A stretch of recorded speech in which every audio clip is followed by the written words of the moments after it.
love you, Cleveland. I love you, Cleveland. And I love you, Ohio. And a very pleasant welcome to this week's version of Bonus Time with Drennan here on the Big Play Sports Network. And, of course, brought to you by our good friends at FanDuel. Hi, I'm Bruce Drennan along with Ryan Smith. Great to have you aboard, and certainly happy holidays to all of you. Ryan, how you doing? I'm looking forward to this show. We got a lot to talk about, my friend. I'm looking forward to it, Bruce, but I got to say I'm a little sad. I'll let you tell why, because I know you're going somewhere fun, way more fun than here, but you know what? Nobody can blame you for it. Well, yes, we're our annual getaway after today's show. My beloved wife, Jackie, is with me and here in the studio, sitting right over there. So she and myself will be leaving following the recording of this show for our annual getaway down to Florida. So for the next few months, we will be conducting the show on Zoom from Florida, first in Marathon and then in Cape Coral. So we're looking forward to that. But we have so much to talk about and cover. So let's get to it. The worst team in the National Football League came into Cleveland this past Sunday and proved without any question whatsoever that the culture must change. I've been preaching to you for weeks now that the culture of the Cleveland Browns is finding ways to lose. Not finding ways to win, but finding ways to lose. And they show, you know what they should do? They should write a book about it. They have mastered all the different ways of finding ways to lose. You know, they would make a fortune. Think about it. Everybody would get it. All the competitive teams would get it because they would learn how to win by doing just the opposite of what the Browns do. They'd make so much money they wouldn't need financial aid to build the dome in Brook Park.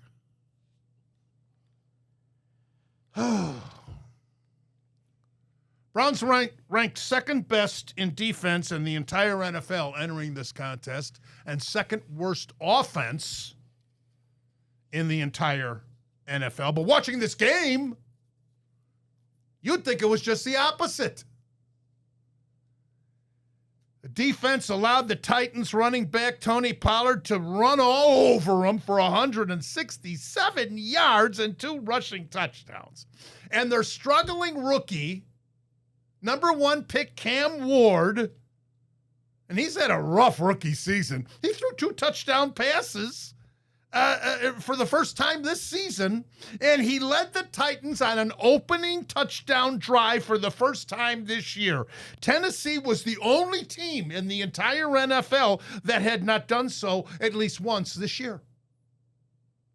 So our Browns now have that distinction to add to our culture. Meanwhile, our second worst offense looked like the second best, with Shedeur Sanders throwing for 364 yards, 3 touchdowns. He ran for 29 yards, and he connected with Harold Fannin Jr. 8 times for 114 yards and 1 touchdown. You know, in 2 short weeks, it seems like Fannin has become Sanders' go-to guy. And it's refreshing. And it's really fun to watch. Let's hope it keeps up. Perhaps even very promising. Maybe Sanders is the guy. A little too early yet. But we'll see. However, some things never change. Our special teams are a complete joke. Why hasn't special teams coach Bubba Ventrone been fired? Why? And finally, our culture was never more evident than the 2 failed 2-point conversions, especially the last one. How stupid was it by Stefanski to put Judkins in, the Wildcat, and have Sanders, who led the drive, on the bench? Explain that to me. I despise the Wildcat. It telegraphs what you're going to do. But here, the Browns try this ridiculous trick play, which they totally screwed up, and as a result look like the biggest buffoons in the history of the National Football League. Culture. Got to change, Ryan. You know, Bruce, Kevin Stefanski, I said this on last week's episode of Bonus Time. He talks all the time about complementary football, and the Browns just can't put together a complete game. It's the defense that's really been holding us down, obviously, for what feels like the last 2 seasons. Now the offense finally eclipses almost 30 points in this one, and it's the defense that lets you down. But, you know, on a normal team, that would be the story, but that's not the story of the game because of the Cleveland Browns, because of how controversial they make everything. Taking Shedeur Sanders off of the field in that moment when he's been the best player in a uniform, Cleveland Browns uniform on that given day, didn't make much sense. You're putting rookie in a tough situation in Quinshon Judkins. It seems like the Browns in every single aspect of their organization, they try to be smarter than everybody else, and oftentimes it backfires, and that's just another example of it, Bruce. And special teams right now, historically, one of the worst units, not in Cleveland history, in NFL history, if you go look at the numbers. How Beba Ventrone is still employed is a good question, Bruce, and I'm not sure we have the answer to it. Posick and Ford are done now. They got hurt. They're done. And that now, you know, the over-under, I think I mentioned this last week, the over-under by Vegas at the beginning of the seasons for wins and losses was 4.5, and the Browns are still holding at 3. Next game's in Chicago. They're going to be smarting after their loss to Green Bay. Culture. Got to change. The Big Play Sports Network is brought to you by Smart Choice Windows. Energy-efficient products at an affordable price. Visit smartchoicewindows.com today. How about Pittsburgh beating Baltimore 27-22? And the big question now in Pittsburgh, will this silence the critics of Mike Tomlin? Tomlin has been the Steelers coach now for 19 years. And with the help of quarterback Aaron Rodgers and 2 replay reviews in this game that went Pittsburgh's way, the Steelers gained sole possession of first place here in the AFC North. Rodgers threw for 1 touchdown, ran for another, and Pittsburgh led 27-16 entering the fourth quarter. Baltimore has now lost 2 home games in a row and is in serious jeopardy of qualifying for the postseason. At 6-7, and they've got 4 games left. 3 of those games are against really tough teams, Ryan. New England, Green Bay, and then Pittsburgh again. You know, Bruce, I thought that was a touchdown at the end there for the Ravens, but what do I know? I don't know what constitutes as a football move, Bruce. I guess you got to start breakdancing and celebrating early for them to call it a touchdown, because that was absolutely ridiculous. He stepped damn near 3 times there, Bruce. What a Mike Tomlin win when everybody's booing at you, telling you to get fired. You go ahead and beat the Ravens, retake the AFC North, and Bruce, that game could ultimately have decided this division. Buffalo 39, Cincinnati 34. The Bills overcame a 10-point deficit in the fourth quarter, and cornerback Christian Benford picked off a Joe Burrow pass, returned it 63 yards for a go-ahead touchdown with 5:25 left in the game. It was one of 3 touchdowns in a span of only 4 minutes and 20 seconds, and in the snow. The Bills improved to 9-4. Josh Allen had a fabulous game, 22 of 28, 3 touchdown passes. He also ran for 1. Burrow, in defeat, threw for 4 touchdowns, but he was picked off twice. How about Kansas City losing again? At home to Houston, 20-10. Is this the end of a dynasty? The Chiefs are now 6-7, and Patrick Mahomes threw 3 interceptions and had a quarterback rating of 19.8. That's got to be a career low for him. His favorite target, Taylor Swift's fiance, had only 1 reception for 8 yards. What a story if Kansas City doesn't make it to the playoffs, Ryan. Yeah, I don't think they're going to. You got to probably win out, and even at that rate, you need some other help from some teams because the teams right now in the wild card, they've all beaten you. The Jaguars, Chargers, and what other team? I forget. There's the Bills. That's the team that beat you as well. I don't think it's the end of a dynasty, but Bruce, we've seen the Patriots kind of a down year here and there, but they retool, find a way, led by their great quarterback. So I'm not going to go that far. I don't think we should, but yeah, honestly, I'm happy they're going to miss the playoffs. It's been a long time since they've seen that. They haven't missed it yet, but well, how about this? It's been a long time since somebody else has won the AFC West. Yeah. And we'll get to Jim Harbaugh in a minute. Not that they're leading because Denver is, but they're right there. Jacksonville 36, Indianapolis 19. The Jaguars made a statement that they are for real. And using that fourth quarter collapse to Houston a month ago as motivation, with Indianapolis quarterback Daniel Jones going down, having to leave the game with a season-ending Achilles, the Colts are now in jeopardy of making the playoffs. After starting off 7-1, the Colts have now lost 4 of their last 5, and they finished the season with 4 very tough opponents. Get this, they're at Seattle, home to San Francisco, home to Jacksonville, and they finish up at Houston. Now, I don't think they're going to make it, even with the signing of Mr. Phillip Rivers. How about that? He's not going to save them. Talk about an antiquated fossil. He's been out of the league for 5 years. Meanwhile, Jacksonville now has won 4 in a row since that loss to Houston. And even though Ryan is beating me in the handicapping week to week, at least going into this week, I'm hoping I can save face by proving him wrong about Jacksonville winning that division. He says, no, I said that I picked him. Well, Bruce, they just might do it. But honestly, the Texans just might do it as well. They're playing best football right now, maybe in the entire NFL. Their defense is maybe the best, probably the best in the NFL. Them or the Seattle Seahawks, I would say. For Indy, how quick things change, Bruce. Daniel Jones goes down with the Achilles injury. You don't even know his future for next year. You traded all that draft capital to get Sauce Gardner. He goes down with a calf injury. You went from being potentially the number 1 seed in that discussion, at least, to maybe not making the playoffs. Things change so quickly in the NFL. Over in the NFC, the Packers took over first place in the North with a 28-21 victory over the Chicago Bears. And their arch rivals, with only 22 seconds to go in the game, Bears quarterback Caleb Williams forced a pass in the end zone, and Keeson Nixon intercepted to preserve the victory here. Green Bay head coach Matt LaFleur improves to 12-1 against the Bears.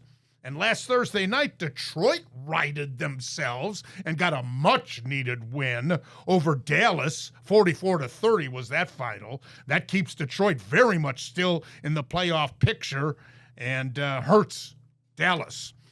The New Orleans 24-20 upset win at Tampa Bay over Baker Mayfield and company throws the Bucs back into a tie with idle Carolina for first in the NFC South. And Seattle's 37-9 thumping of Atlanta and the LA Rams 45-17 trouncing of Arizona keeps them tied for first in the West, both at 10-3. Now, the idle San Francisco 49ers are 9-4, and they're very close behind, obviously. It looks like 2 of the 3 wild card entries are going to come from that NFC West. What do you think on that, Ryan? I think that's definitely going to be the case. San Francisco playing great ball, and then obviously Seahawks might be the most complete team in the entire NFL, and then you obviously have the Rams, who are right now leading that division. Bruce, how crazy is it to think the Browns are where they are right now? I know that's not that crazy to think about, but then compared to the Carolina Panthers, they might host a playoff game, Bruce. That makes me pretty upset. I know. And the LA Chargers 22 and Philadelphia 19, an overtime victory for the Chargers. And yes, believe it or not, this game featured 2 so-called professional football teams, including the defending Super Bowl champions. This farce of a pro game featured 8 turnovers, 8 sacks, 13 penalties, and a missed field goal. The 2 quarterbacks completed only 50% of their passes and went a combined 11 of 32 on third down. Eagles Super Bowl hero quarterback Jalen Hurts threw 4 interceptions and fumbled once, and he actually made history by throwing a pick and fumbling on the same play. According to NFL records, that hasn't happened since 1978. My God, you rarely see that in a high school game, let alone in the pros. Hurts finished the game with a pathetic 31.3 quarterback rating. Chargers quarterback Justin Herbert wasn't much better than that. He wound up at 59.6. Although, in fairness, Herbert was playing this game with a broken left hand. The bottom line to this outcome, though, is that the Eagles have now lost 3 games in a row and stand at 8-5. There's still a game and a half in front of Dallas in the NFC East. So, with a weak schedule remaining, it looks like once again they're going to win the division. Meanwhile, the Chargers improved to 9-4 and are now very much alive for a wild card position in the AFC. However, Jim Harbaugh's troops have 4 brutal games left to conclude the regular season. At Kansas City, at Dallas, home to Houston, and at Denver, Ryan. Only thing I'll say about that is Jalen Hurts is one of the most interesting players I've ever seen in the NFL, Bruce. And what I mean by that is I'm talking about the legacy and what it's going to be when it's all said and done, because Jalen Hurts, I've seen him with my own eyes outduel Patrick Mahomes on the biggest stage in NFL history. That, of course, being the Super Bowl, not once, but twice. Obviously, he lost the one, but he still played better than Patrick Mahomes at both of the Super Bowls. And then there's games like this. There's seasons like this with Jalen Hurts where he doesn't look like a top 15 quarterback, Bruce. He doesn't look like a top 20 NFL quarterback. So I wonder when it's all said and done how we're going to look back at a legacy like Jalen Hurts, who has the ring, but yeah, was probably carried by a great team. By the way, head Chargers coach Jim Harbaugh, after this win, actually said, and I quote, "What a team we have. I put this win in the discussion of the birth of my 7 children and my marriage."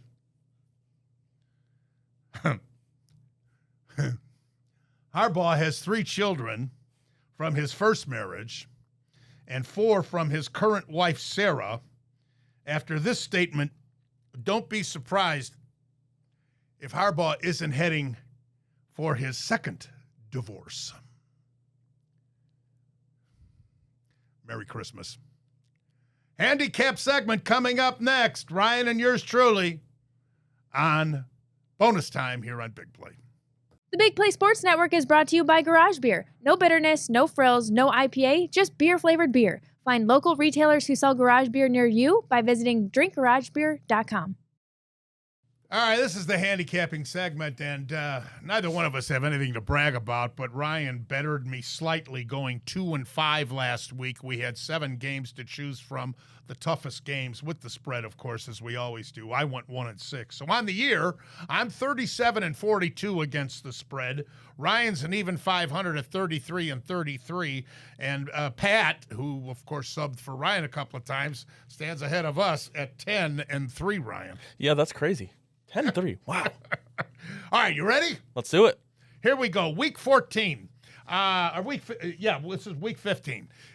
Cleveland plus 7.5 at Chicago. How do you take the Browns? I got to take the Bears. I think they're going to be in an angry mood after losing to Green Bay anyway. Call me crazy, Bruce. I think the Cleveland Browns cover in this one. Hey, Shedeur Sanders, if he can go ahead and put up 3 touchdowns, which I think he's very capable of doing. Bears defense, nothing to write home about, but I do expect the Bears to run the ball kind of down our throats like Tony Pollard did, unfortunately. I think they win this one, but I do think the Browns managed to cover. 7.5. Now, what I'm doing, because the lines are fluctuating, a little twist this week, Ryan.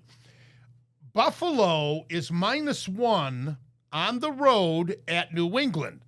But I've also seen that if you take New England, you get a 1.5. If you take Buffalo, you have to give up 1. I'll let you choose first on this one.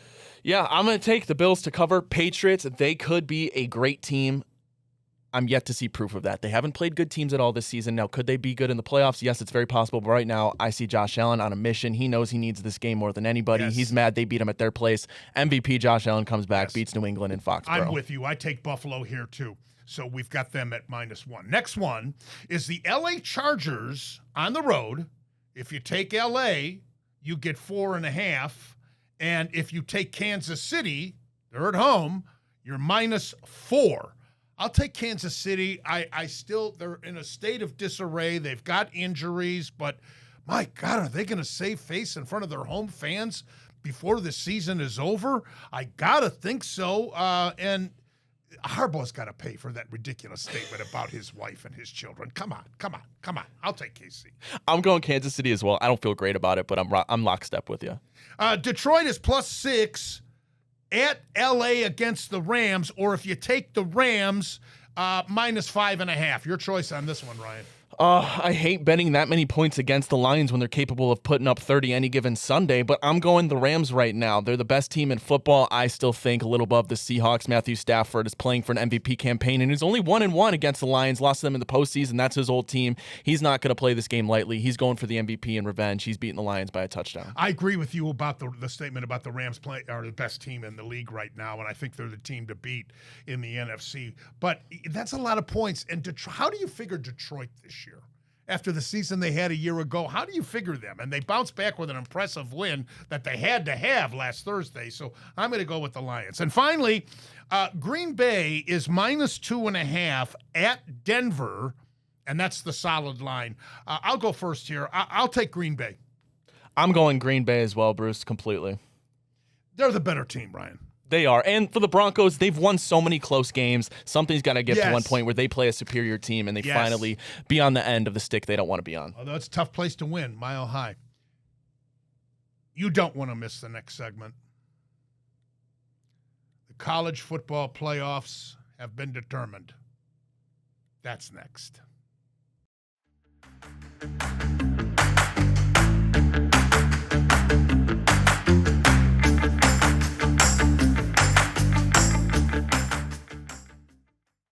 Great to have you with us. This week's version of Bonus Time with Drennan here on the Big Play Sports Network, brought to you by FanDuel. Expanding the college football playoffs from 2 to 4 and now 4 to 12 was supposed to be a better way of determining the national champion. But the selection committee this year proves how wrong and unfair this really is. Excluding Notre Dame and including Alabama is not my only criticism and example, which I'll get to in a minute, but it's incredibly obvious that the committee and the media have a very strong bias in favor of Alabama. Even before the SEC championship game, it was the prevailing opinion and almost a foregone conclusion that Alabama was going to get in, even if they lost the game to Georgia. And the reality of it is, not only did they lose, they got blown out. As a result, they become the first team to get a playoff bid with 3 losses. And how about Texas? They have 3 losses, and they beat Texas A&M, who was undefeated, and that's their only loss. Oh, wait, that doesn't matter, I guess, to these brilliant committee members. Most of the controversy was about either Notre Dame or Miami. Now, let me be clear. I have no problem with Miami getting in. I think they deserve to get in, and that head-to-head game at the beginning of the season should mean something. But my outrage is that Alabama got in over Notre Dame. Committee Chairman Hunter Yurachek was never challenged by anybody in the media why Alabama got in over Notre Dame. Yurachek's weak response was that, well, Alabama beat Georgia at Georgia, and Notre Dame lost head-to-head to Miami. That's the bottom line. That's ridiculous. Did you hear Yurachek or anybody from the media point out that Alabama got blown out by Florida State in the first game of the season, 31-17. Blown out. Nobody even mentioned it. I'm watching talking heads like Herb Street, who I like as a color analyst in the games. He's just a shill for the system when he's doing commentating. I didn't hear anybody point out that Alabama got blown out by a 5-7 team. Florida State wound up 5-7. Give me a break. Nobody mentioned it. And how about this? Notre Dame's 2 losses in their first 2 games of the season were against 2 playoff teams by a total of only 4 points. 27-24, the loss to Miami, and 41-40 to A&M. Shouldn't that count for something? Shouldn't that mean something? After that, Notre Dame murdered everybody on their schedule, and were playing better football than anybody in the country as we concluded the regular season. And they proved last year what they were capable of, getting to the championship, when a lot of people didn't think they deserved to even be in the playoff or gave them any chance whatsoever. And, of course, they bowed to Ohio State, that tremendous Ohio State team a year ago of Ryan Day's. And I think they're better this year. Now, I think Alabama's going to beat Oklahoma. And then the committee and the media will then justify Alabama's inclusion. But it won't fly with me, because they're not going to win the national championship. And by the way, here for old Notre Dame refusing to accept a bowl bid in a meaningless game. And that athletic director's getting criticized by it, by the ACC commissioner. And the ACC's an embarrassment anyway. Notre Dame's saving that conference for what it's worth. Like participating in all those, part of their deals, they have to play like 4 or 5 football games because they participate in all the other sports. And by the way, Notre Dame is depriving the network of getting really good ratings in one of those other bowl games, the minor meaningless bowl games. So screw ESPN. Good for you, Notre Dame. Now, the biggest problem is this. None of this would have happened. My blood pressure wouldn't be going up as it is right now. But the powers that be, namely the brilliant college football playoff organizers,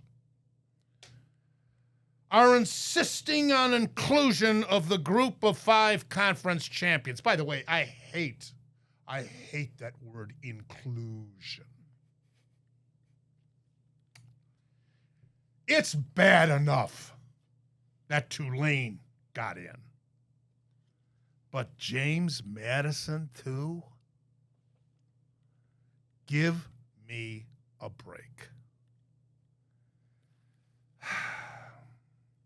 The combined record of the James Madison opponents this year was 74-80. Take away Louisville, who they played. Louisville went 8-4. Old Dominion, who they played. Old Dominion went 9-3. And Troy, who they played, who went 8-5. Take away those 3, and the combined record of the rest of the James Madison opponents, get this, 49-71.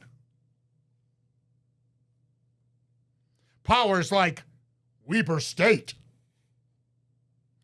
Georgia Southern, Georgia State, Texas State, Coastal Carolina, to name a few. Do any of you know the nicknames of those schools? Now, I'm not saying that the group of 5 shouldn't get consideration. But the way to do it is for these schools to schedule established powers at the beginning of the season in non-conference games and beat them. And then if they run the table in their extremely weak conference, okay, give them a shot. But that would be an extreme rarity. Tulane is going to play Ole Miss on December 20th in the playoffs. They played back on September 20th. Ole Miss beat them 45-10. I'm amazed that Las Vegas has made Ole Miss only a 16.5-point favorite in that upcoming game in the rematch. Oh, that might be the best bet on the board, by the way. Oh, by the way, Oregon is a 21.5-point favorite over James Madison. What a joke. Ryan. Wow, where do I start? Bruce, I think I'll start with just my biggest gripe overall with this whole thing, and it's about Notre Dame getting left out. Miami, sure, they probably did deserve to be in some metrics, but to me, Notre Dame was one of maybe 4, maybe 5 at the most teams that you look at in this top 12 that are still playing meaningful games towards a championship. They're one of the 5 teams that I could say they legitimately could win a national championship, like the 4th betting odds on average amongst the sports books. Indiana, sure, could see them winning a championship, even though I don't see it. You can make an argument. Ohio State, yes. Oregon, sure. Georgia, yes. Outside of that, Alabama's not winning a natty. Oklahoma's not winning a natty. Their offense is atrocious. Tulane, James Madison, I don't have to go into that. Notre Dame was one of the handful of teams, maybe 4, maybe 5 at the most, again, like I said, that you truly believed had a chance of winning the national championship, and to have them out of the playoff completely is outrageous. Bruce, to your inclusivity comment, I agree. Your inclusivity for these group of 6 now, I guess, teams was we expanded to 12. That's your chance to get in. Tulane, I like having 1 team from the group of 6 get in. There's no need to have 2. Those are my 2 biggest gripes, Bruce. Well, and maybe the other way if you go to 16. But why include these conferences when they're undeserved? And, what about Texas, the way they finished beating Texas A&M? I mentioned they wound up with 3 losses, and they beat Texas A&M, handing the Aggies their only defeat of the season when they were highly ranked and looking to get a bye and play in the SEC championship. And here's Bruce, you'll love this because this is all about networking, or I should say programming. You know how it's all about the ratings, all about the numbers, all about the money. The whole entire playoff, when they would have these unveiling shows of the rankings week to week to week to week, Notre Dame was consistently ahead of Miami. Nothing changed on their resumes until that final ranking week where they all of a sudden launched Miami above Notre Dame and into the playoff. Nothing on the resume changed, so why do you even bother having these unveiling ranking shows? Because you're right, they're all shills, and it's all for money. Oh, it's and these conference championships, as I mentioned on last week's show, have got to go away. Now, do you expand to 16? I don't know. Is that going to make it better? And then you can allow 2 of these teams that are undeserving, like Tulane and James Madison, get in. It's just so ridiculously wrong and unfair. And Notre Dame really was playing the best football of anybody in the country. They were, Bruce, and to your point, they're talking about Alabama. Well, they could say, yeah, they lost to Florida State, but that was a different Alabama team in the beginning of the season. That was a different Notre Dame team in the beginning of the season. They had a true freshman quarterback playing on the road in Miami. They play now on a neutral site, even probably in Miami. Notre Dame's the favorite in that game. All right, coming up next, we'll take a look at the Cavs and the baseball winter meetings winding down. That's next on Bonus Time.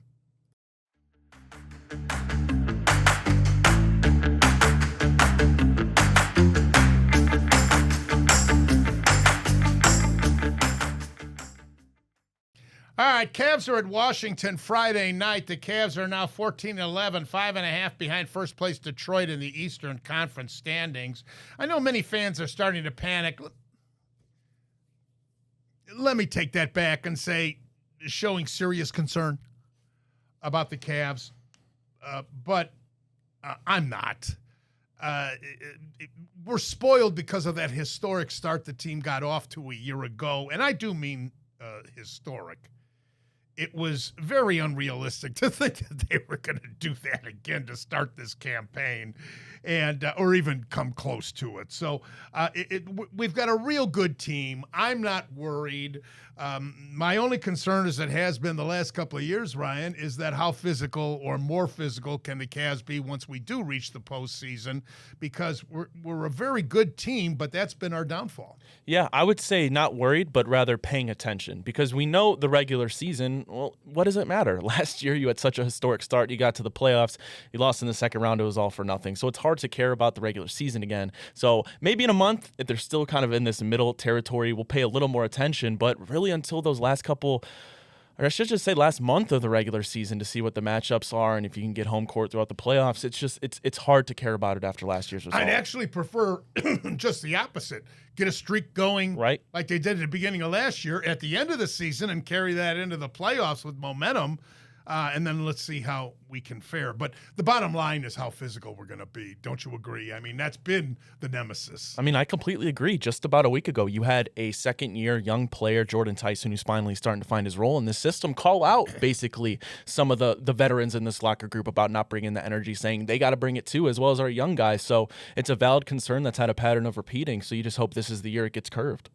Well, a couple of big signings in the winter meetings down in Orlando, the baseball winter meetings. Kyle Schwarber signed a 5-year, $150 million contract with Philadelphia, so he stays in the city of brotherly love. He had 56 home runs a year ago.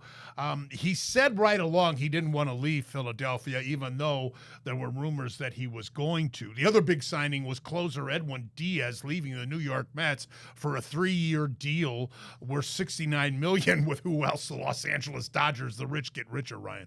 Yeah, what a surprise. I saw that notification from Jeff Passan come across my screen. I didn't even have to read what team he went to, Bruce. I read that he signed with a team. I knew it was the Dodgers, and so be it. I looked at the end of the sentence. Go figure. And, of course, the Guardians talking about a right-handed bat, whether it's by trade. There's been some rumors about some affordable free agents.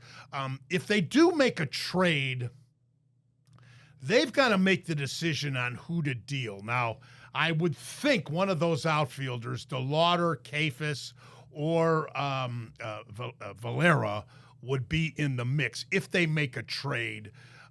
One of them, I would think, would have to go, because you got to get at bats for all these young guys, or they're not going to develop properly, Brian. Yeah, I completely agree. I still look at some of these names, and yes, I'm wishing, of course, these aren't going to happen, but I'm so intrigued to see Kyle Tucker's going to get a massive deal somewhere, Alex Bregman, Framber Valdez.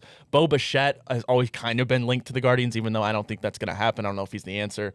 But winter meetings is a time where maybe some crazy things can happen. Yeah, and what they do is they set the groundwork a lot of times at the winter meetings for deals that will be made right after the first of the year or right before. All right, the other thing I would like to mention is that congratulations to Matt Campbell. Used to be the coach at Toledo, has been at Iowa State for 10 years, and he will be the heir apparent at Penn State for James Franklin. I predict he'll do a much better job than Franklin, because he'll be able to beat some top 25 teams and win some bowl games. Yeah, Bruce, pretty cool to see an Ohio guy get a job like that at Penn State. I thought it was a great hire. You know, they waited so long, and a lot of these candidates went to the other schools, but it seems like waiting probably paid off to get a guy like Matt Campbell. We'll see. It's hard to be worse in ranked games than a James Franklin, so we are. And Franklin's already stealing players from that Penn State team to go down to Virginia Tech. I hope they fall right on their faces. All right, Ask Bruce segment next on Bonus Time. Big play.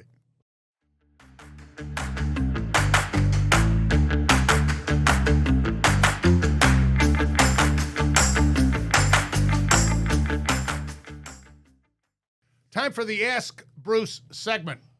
Fire away. Alrighty, Bruce, we'll start here with the Cleveland Browns. Hey, Bruce, did Shedeur Sanders' performance against the Tennessee Titans open your mind at all to the Browns passing on a quarterback altogether in next year's draft? I don't know about that yet. It certainly is food for thought if he can if he can perform like this as we close out the season in games that we should lose.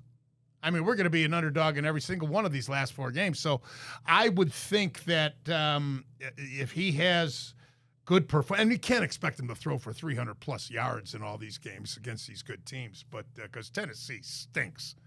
But I'm open-minded to Sanders. I think as I said, Gabriel at best is a backup, And let's see, let's get a true sample of what we've got with Sanders so we know whether we go after Mendoza or not.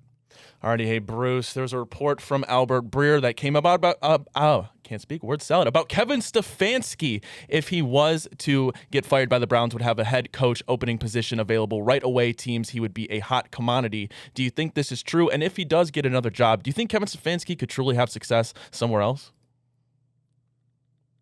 Well, I mean, I guess if you consider Tennessee, but then again, they beat us with an interim coach. I guess you could say the Jets. I guess you could say Pete Carroll's ready to, I think he should hang it up. I said so about a month ago when we beat him. I mean, how bad what does that tell you how bad Vegas is? So I guess maybe one of those teams, but boy, they'd really have to be hard up because, even I don't want to trash Stefanski too much, but it's just hasn't he had sufficient time? And Barry, too. Let's not forget about Barry. Barry's drafting has been mediocre at best. So let's tell it like it is about him, too. The culture has got to change in Cleveland. That doesn't mean Stefanski can't go elsewhere and have success, and I would wish him well. But it's not working here. Alrighty, last one for you, Bruce, as we wrap up here on Bonus Time. Was Indiana's victory over Ohio State in the Big Ten Championship, to you, did that say more about Indiana, or was it more so Ohio State I think themselves? Indiana. I was impressed on how good their defense is because Ohio State's offense has got, pros all over it. This Sayan is a Heisman Trophy candidate. What a young kid phenom he is. You have 3 receivers, not just the 2, but there's 3 outstanding receivers. And let alone this freshman running back Jackson's fantastic, and the backups too. And Indiana's defense stymied our powerhouse offense. I still think Ohio State's the favorite to win the national championship. I really do. But I was impressed with Indiana. Really impressed with them. And, of course, our defense played tremendous against this high-powered Indiana offense with Mendoza. So a rematch would really be interesting. I think Ohio State would win the rematch. Unfortunately, that's all the time we have for this version of Bonus Time with Drennan here on the Big Play Sports Network, brought to you by FanDuel. Thanks so much for joining us. Hope you enjoyed the show. Look forward to having you join us next week. I'll be doing the show from Florida. We'll, of course, have plenty of interesting segments to talk about. Get ready for the college football playoffs, the pros, and we'll know more following the baseball winter meetings. I'm Bruce Drennan on behalf of Ryan Smith. We'll see you next week. Until then, as always, and most importantly, you remember, I love you, Ohio. And I love you, Cleveland.